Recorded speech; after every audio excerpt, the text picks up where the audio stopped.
ವಿಧಾನಸೌಧದ ನಿರ್ಮಾತೃವಿನ ಕನಸಿನ ಭವನ ಪಾಳು ಬಿದ್ದ ಸ್ಥಿತಿಯಲ್ಲಿ ಕೆಂಗಲ್ ಅತಿಥಿ ಗೃಹ, ಕಿಟಕಿ ಬಾಗಿಲುಗಳೇ ನಾಪತ್ತೆ.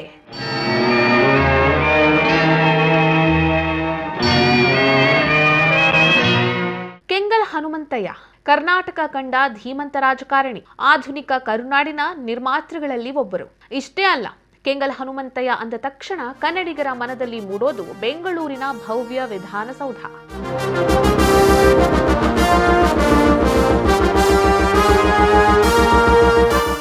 ಇಡೀ ರಾಜ್ಯದ ಬಗ್ಗೆ ಎಷ್ಟು ಕಾಳಜಿ ಇತ್ತೋ ಅಷ್ಟೇ ಕಾಳಜಿ ಕೆಂಗಲ್ ಅವರಿಗೆ ತಮ್ಮ ಊರಿನ ಬಗ್ಗೆಯೂ ಇತ್ತು. ಅವರ ಕಾಳಜಿಯಿಂದ ರಾಮನಗರ ಜಿಲ್ಲೆಯ ಕೆಂಗಲ್ಲಿನಲ್ಲಿ ತಲೆ ಎತ್ತಿದ್ದ ಕೆಂಗಲ್ ಅತಿಥಿ ಗೃಹ ಇವತ್ತು ಯಾವ ಪರಿಸ್ಥಿತಿಗೆ ಬಂದಿದೆ ಅನ್ನೋದನ್ನ ನೋಡ್ಬಿಡಿ.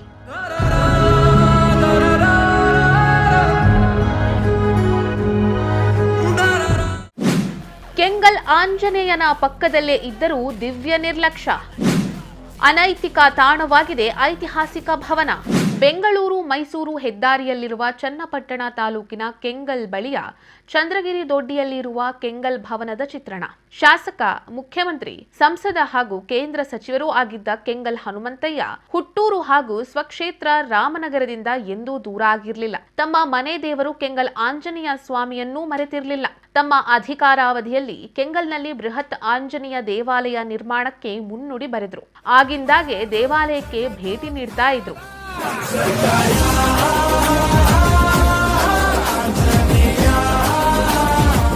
ತಾವು ದೇವಾಲಯಕ್ಕೆ ಭೇಟಿ ನೀಡಿದಾಗ ಹಾಗೂ ಕ್ಷೇತ್ರದ ಪ್ರವಾಸಕ್ಕೆ ಬಂದಾಗ ಉಳಿದುಕೊಳ್ಳಲು 1975ರ ಸುಮಾರಿನಲ್ಲಿ ಈ ಅತಿಥಿ ಗೃಹ ನಿರ್ಮಾಣಕ್ಕೆ ಕೆಂಗಲ್ ಹನುಮಂತಯ್ಯನವರು ಕ್ರಮ ಕೈಗೊಂಡಿದ್ರು. ಅತ್ಯುತ್ತಮ ವಾಸ್ತುಶಿಲ್ಪದ ಆಧಾರದ ಮೇಲೆ ಈ ಭವನವನ್ನ ನಿರ್ಮಾಣ ಮಾಡಲಾಗಿದೆ. ಇಡೀ ಕಟ್ಟಡ ಸ್ವಸ್ತಿಕ್ ಶೈಲಿಯಲ್ಲಿದೆ. 2 ದೊಡ್ಡ ಹಾಲ್, 2 ಪ್ರತ್ಯೇಕ ಕೊಠಡಿ, ಅಡುಗೆ ಕೋಣೆಗಳು ಇಲ್ಲಿವೆ. ಶೌಚಾಲಯವನ್ನ ಪ್ರತ್ಯೇಕವಾಗಿ ನಿರ್ಮಿಸಲಾಗಿದೆ. 20ಕ್ಕೂ ಹೆಚ್ಚು ಕಿಟಕಿ ಬಾಗಿಲುಗಳಿವೆ. ಕಟ್ಟಡದ ಸುತ್ತ ಇಳಿಜಾರು ಪ್ರದೇಶವಿದೆ. ಕಟ್ಟಡದ ಹೊರಗೆ ಪೂರ್ವ ಹಾಗೂ ಉತ್ತರ ದಿಕ್ಕಿನಲ್ಲಿ ಅಭಿಮುಖವಾಗಿ ಕಲ್ಲು ಬೆಂಚುಗಳನ್ನ ಹಾಕಲಾಗಿದೆ. ಬೆಂಚುಗಳ ಮೇಲೆ ಕುಳಿತು ಸುತ್ತಮುತ್ತಲಿನ ಪ್ರಕೃತಿಯ ಸೊಬಗನ್ನ ಸವಿಯುವುದು ಇದರ ಉದ್ದೇಶವಾಗಿತ್ತು. ಆದರೆ ಈಗ ಇಡೀ ಕಟ್ಟಡ ಸಂಪೂರ್ಣ ನಿರ್ಲಕ್ಷ್ಯಕ್ಕೆ ಒಳಗಾಗಿದೆ. ಅನೈತಿಕತೆಯ ತಾಣವಾಗಿಬಿಟ್ಟಿದೆ. ಸನ್ಮಾನ್ಯ ಕೆಂಗಲ್ ಹನುಮಂತಯ್ಯನವರು ನಿರ್ಮಿಸಿದಂತಹ ಒಂದು ಅತಿಥಿ ಗೃಹ ಕೆಂಗಲ್ ದೇವಸ್ಥಾನದ ಬೆಂಗಳೂರು ಮೈಸೂರು ಹೆದ್ದಾರಿಯ ಪಕ್ಕದಲ್ಲಿ, ಕೆಂಗಲ್ ದೇವಸ್ಥಾನದ ಪಕ್ಕದಲ್ಲಿ ಇರತಕ್ಕಂಥ ಒಂದು ಚಂದ್ರಗಿರಿ ದೊಡ್ಡಿ ಅನ್ನೋ ಒಂದು ಪುಟ್ಟ ಹಳ್ಳಿಯ ಮೇಲ್ಭಾಗದಲ್ಲಿ ಗುಡ್ಡೆ ಮೇಲೆ ನಿರ್ಮಾಣ ಆಗಿದೆ. ಅವರು ತಮ್ಮ ಬಿಡುವಿನ ವೇಳೆಯಲ್ಲಿ ಅಲ್ಲಿ ಕಾಲ ಕಳೀತಾ ಇದ್ರು. ಅಂಥ ಒಂದು ಪ್ರದೇಶ ಇವತ್ತು ಅನಾಥವಾಗಿದೆ.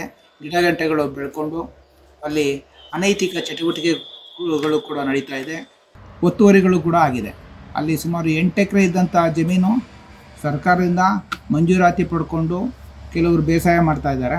ಅದಲ್ಲದೆ ಉಳ್ಕೊಂಡಿರ್ತಕ್ಕಂಥ 2.5 ಎಕರೆ ಜಮೀನನ್ನು ಕೂಡ ಅಭಿವೃದ್ಧಿಪಡಿಸಬೇಕು. ಹೋಗೋದಕ್ಕೆ ಸರಿಯಾಗಿ ದಾರಿ ಕೂಡ ಇಲ್ಲ. ಇಂಥ ಒಂದು ದುಸ್ಥಿತಿನಲ್ಲಿ ಇದೆ. ಕಿಟಕಿ ಬಾಗಿಲನ್ನು ಕೂಡ ಕಿತ್ಕೊಂಡು ಹೋಗಿದ್ದಾರೆ.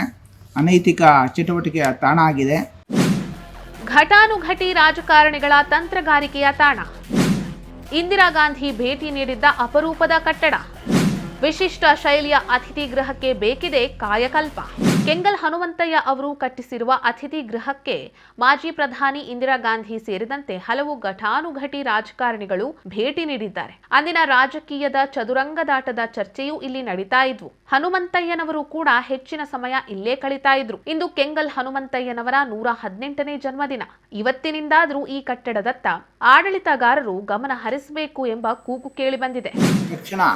ಜಿಲ್ಲಾಡಳಿತ ಇರ್ಬೋದು, ರಾಜ್ಯಾಡಳಿತ ಇರ್ಬೋದು, ಈ ಕೂಡಲೇ ಕ್ರಮ ಕೈಗೊಂಡು ಅಂಥ ಒಂದು ಸ್ಥಳವನ್ನು ಅಲ್ಲಿ ಅಭಿವೃದ್ಧಿಪಡಿಸಿ ಅವರ ಒಂದು ಸ್ಮಾರಕವನ್ನಾಗಿ ಮಾಡಿ ಒಂದು ಅವರ ಬಗ್ಗೆ ಅವರು ಮಾಡಿರ್ತಕ್ಕಂಥ ಸಾಧನೆ ಬಗ್ಗೆ ಗ್ರಂಥಾಲಯವನ್ನು ಕೂಡ ನಿರ್ಮಿಸಿ ಪ್ರವಾಸಿಗರು ಅಲ್ಲದೆ ರಾಜಕೀಯ ಪಂಡಿತರು ಕೂಡ ಆ ಸ್ಥಳಗಳಿಗೆ ಭೇಟಿ ಕೊಟ್ಟು ಅಲ್ಲಿ ಹೆಚ್ಚಿನ ಒಂದು ಚಟುವಟಿಕೆಗಳು ನಡೀಬೇಕು.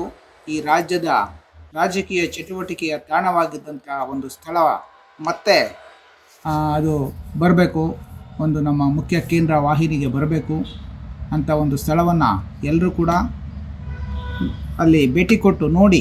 ಕೆಂಗಲ್ ಹನುಮಂತಯ್ಯನವರ ಕೋರಿಕೆ ಮೇರೆಗೆ ಖ್ಯಾತ ಉದ್ಯಮಿ ಎಂಎಸ್ ರಾಮಯ್ಯ ಈ ಭವನವನ್ನ ನಿರ್ಮಿಸಿಕೊಟ್ಟಿದ್ರು. ಕೆಂಗಲ್ ಅವರ ಸಾವಿನ ಬಳಿಕ ಭವನದ ಮಾಲೀಕತ್ವದ ಹಕ್ಕಿಗಾಗಿ ವ್ಯಾಜ್ಯ ಉಂಟಾಯಿತು. ಪ್ರಕರಣ ಕೋರ್ಟ್ ಮೆಟ್ಟಿಲೇರಿತು.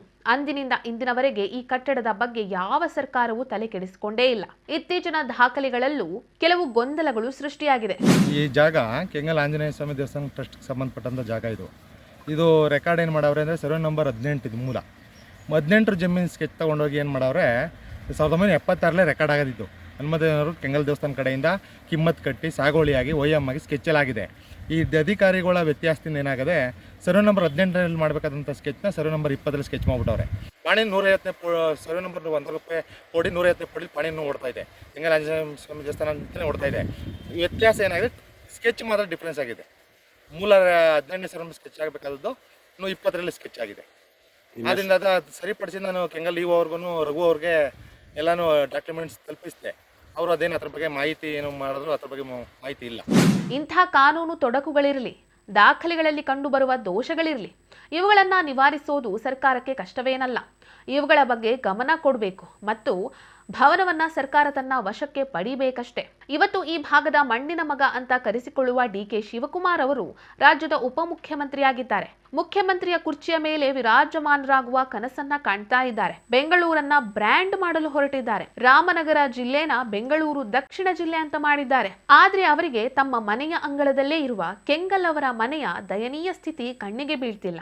ಕುಟುಂಬದ ವ್ಯಾಜ್ಯದ ನೆಪವೊಡ್ಡಿ ಸರ್ಕಾರ ಕೈಕಟ್ಟಿ ಕುಳಿತುಕೊಂಡಿರುವ ಹಾಗೆ ಕಾಣ್ತಾ ಇದೆ. 10 ಎಕರೆ ಗೋಮಾಳ ಒತ್ತುವರಿಯಾಗುತ್ತಿದ್ರೂ ಜಿಲ್ಲಾಡಳಿತ ಮೌನವಾಗಿದೆ.